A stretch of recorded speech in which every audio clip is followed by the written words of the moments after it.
Hindu marriage act. तो जैसे इसमें है पहला शब्द क्या आ जा रहा है, हिंदू।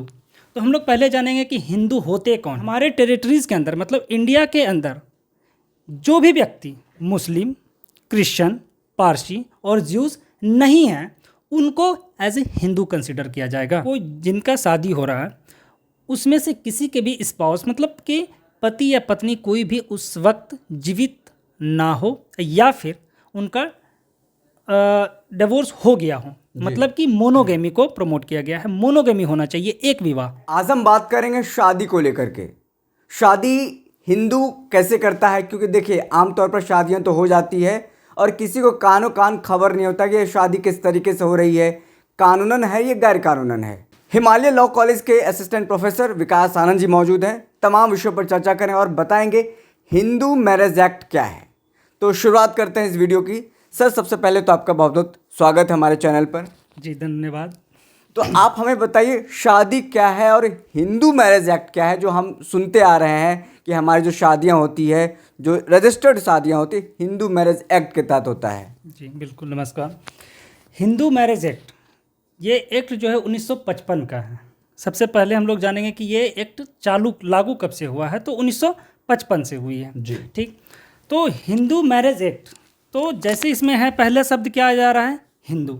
तो हम लोग पहले जानेंगे कि हिंदू होते कौन है, हिंदू कहते क्यों। क्योंकि आज के समय में लोगों के मन में बहुत सारी गलत धारणाएं बैठे हैं कि कोई अगर नास्तिक है, कोई देवी देवता को पूजा पाठ नहीं कर रहा है तो लोग उसको कहते हैं ये हिंदू नहीं है। जी ठीक, लेकिन ऐसा हमारा कानून कहीं नहीं कहता है।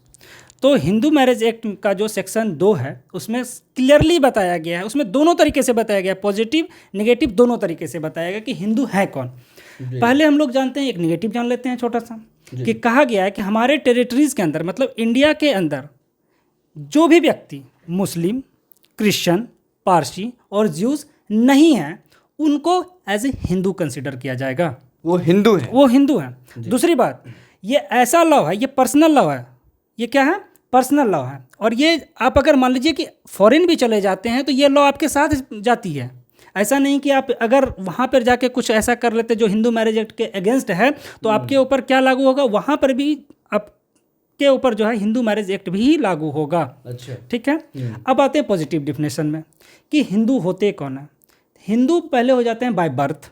बाय बर्थ मतलब कोई भी व्यक्ति है हिंदू परिवार में पैदा हुआ है तो वो हिंदू है, हिंदू है। फिर आते हैं कन्वर्जन के थ्रू। अगर कोई अदर रिलीजन के व्यक्ति हैं वो हिंदू होना चाहते हैं तो वो भी कन्वर्जन के थ्रू हिंदू हो सकते हैं। जी फिर आते हैं कन्वर्जन के ऊपर कि कोई व्यक्ति पहले कभी हिंदू था, वो किसी और धर्म में चला गया, अब उनको है इच्छा कि नहीं हमको फिर से आना है तो वो रिकन्वर्ट होके भी हिंदू हो सकते हैं। तो हमारा एक्ट कहता है कि कोई भी ऐसा व्यक्ति जिसके माता या पिता कोई भी एक हिंदू हो और उनका पालन पोषण, ध्यान दीजिएगा यहाँ पे क्या है, पालन पोषण उनका किस तौर तरीके से हुआ है। अगर हिंदू रीति रिवाज के तौर तरीके से हुआ है तो उसको हिंदू कंसिडर किया जाएगा। ये हमारा डेफिनेशन सेक्शन कहता है यही लोग हिंदू होंगे। ये कहीं ज़रूरी नहीं है कि आप पूजा पाठ कीजिए या देवी देवता को मानिए या फिर ऐसा कोई ज़रूरी नहीं है।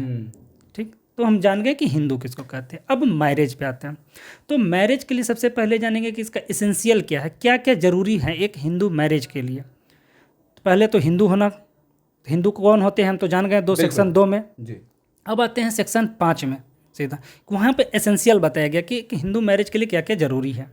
तो सबसे पहले कहा गया है कि कोई जिनका शादी हो रहा है उसमें से किसी के भी स्पाउस मतलब कि पति या पत्नी कोई भी उस वक्त जीवित ना हो या फिर उनका डिवोर्स हो गया हो, मतलब कि मोनोगेमी को प्रमोट किया गया है। मोनोगेमी होना चाहिए, एक विवाह।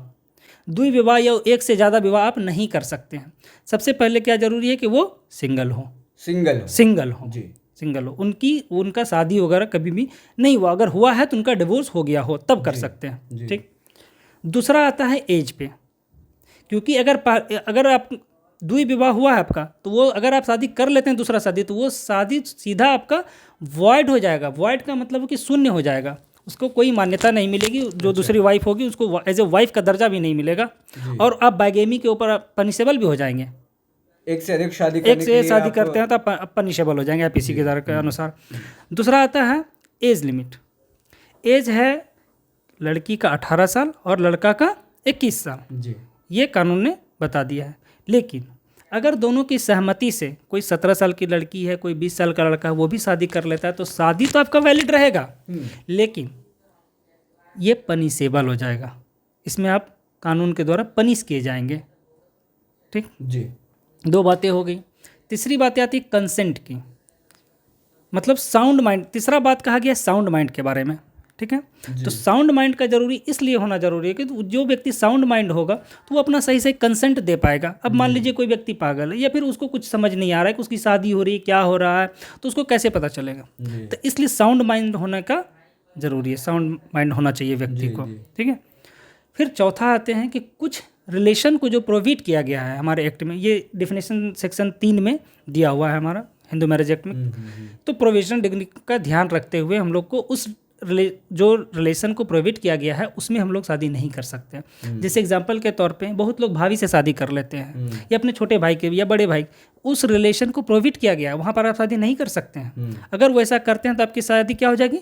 वॉइड हो जाएगी, वॉइड हो जाएगी।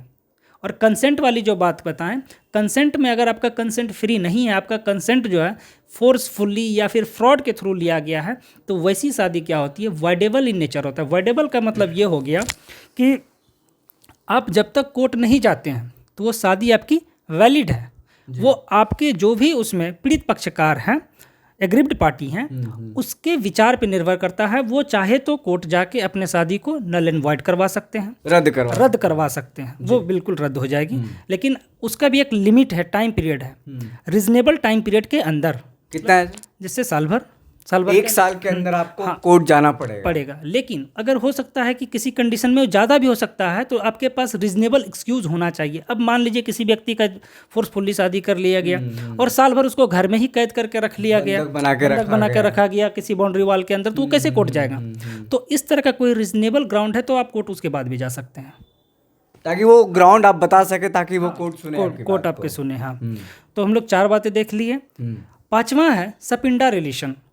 सपिंडा रिलेशन कहने का मतलब है कि एक ही पिंड में जो है आप उसमें भी शादी नहीं कर सकते। इसको एक पिंड में शादी नहीं कर सकते, एक पिंड में भी शादी नहीं कर सकते। इस पिंड को गिना जाता है पिताजी की ओर से 5 पीढ़ी तक और माता साइड से 3 पीढ़ी तक। पिताजी की ओर से 5 पीढ़ी, माता जी की ओर से 3 पीढ़ी। इनके बीच में आप इनके आपस के जो बच्चे होंगे ये आपस में शादी नहीं करेंगे। अगर चचेरा, ममेरा, फुफेरा, हाँ नहीं शादी नहीं करेंगे। अगर ऐसा करते हैं तो ये शादी आपकी वॉइड है।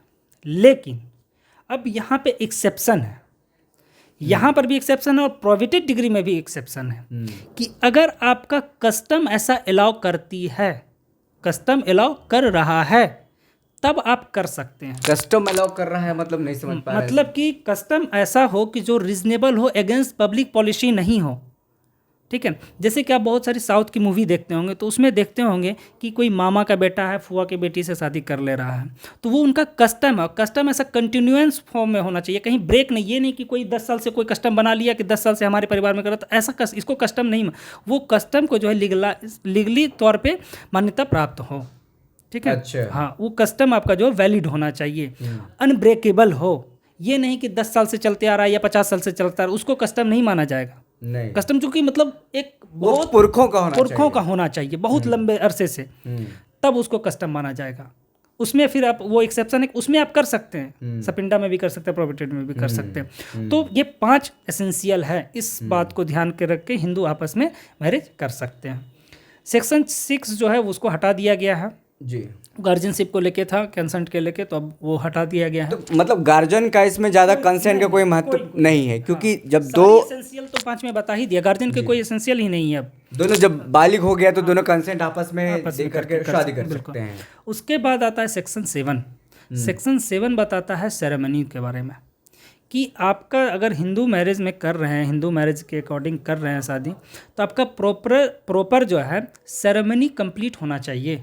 जैसे कि हम लोग जानते हैं कि सप्त विधि होता है कि आग के चारों ओर 7 फेरे लेते हैं, 7 फेरे लिए जाते हैं। वो 7 फेरा होना जरूरी है। अगर मान लीजिए किसी का कस्टम में है कि 4 फेरा ही कंप्लीट माना जाता है, तो वहाँ 4 फेरा लेना कंप्लीट जरूरी है। अच्छा, हाँ, ये मतलब मैंडेटरी है कानूनी तौर पे भी। हाँ, वो आपका जो है सेक्शन से सेरेमनी का होना जरूरी है। जी सेरेमनी कंप्लीट करना पड़ेगा आपको। जी सेरेमनी कंप्लीट कर लिया आपने, बाद बाकी सेक्शन 5 का ध्यान रख लिया, 2 का ध्यान रख लिया कि हिंदू कौन है, 5 में जो एसेंशियल दिया है वो कर लिया, और 7 कंप्लीट कर लिया तो आपका शादी जो है वो हो गया। हिंदू मैरिज एक्ट के सेक्शन 8 पे आते हैं, वो रजिस्ट्रेशन की बात करती हैं जी कि शादी तो 7 तक देख लिए, सेरेमनी कंप्लीट हो गया, शादी संपन्न हो गया। जी अब है कि रजिस्ट्रेशन की बात। रजिस्ट्रेशन कहता है कि हो जाना चाहिए, लेकिन ऐसा कहीं पे मैंडेटरी नहीं किया गया है, लेकिन वो कहा गया है कि कोई भी स्टेट गवर्नमेंट चाहे तो इसको अपने स्टेट में मैंडेटरी कर सकती है। स्टेट गवर्नमेंट चाहे तो हाँ, ये स्टेट गवर्नमेंट पे शादी रजिस्टर्ड करानी है। रजिस्टर्ड करना है, रजिस्ट्रेशन के बारे में। और इसके लिए अगर आप नहीं करवाते हैं तो बहुत ही नॉमिनल, अभी के समय में बहुत ही नॉमिनल फाइन है, वो है 25 रुपये का। अगर स्टेट गवर्नमेंट इस पर इम्पोज करती कराना है तो उसके बाद आपको फाइन जो लगेगा। हाँ, अगर आप नहीं करवा रहे हैं तो उसके लिए आपको 25 रुपये का फाइन लगेगा। बस 25 रुपये बस का? 25 रुपये का। अच्छा। लेकिन ये भी तो देखिए कि 25 रुपये अभी आपको बहुत कम, छोटा अमाउंट लग रहा होगा, लेकिन ये अकाउंट एक्ट कब का है? 55 का। 55 में 25 रुपये का वैल्यू था। हाँ, तो ये एक्ट उसी वक्त का है, तो इसीलिए अभी इसमें अमेंड नहीं हुआ है इस सेक्शन में। आगे देखिए, अगर होता है कुछ तो अमाउंट हो सकता है बढ़े। तो अब हिंदू मैरिज एक्ट में कुछ नहीं बचा, शादी को लेकर के शादी कंप्लीट हो गया, कंप्लीट हो गया। कंप्लीट हो गया। तो लेक्चर साहब बता रहे थे, विकास आनंद जी, तमाम विषयों पर उन्होंने चर्चा किया, हिंदू मैरिज एक्ट क्या है और हिंदू कौन है। तो इस वीडियो में इतना ही, बहुत बहुत शुक्रिया।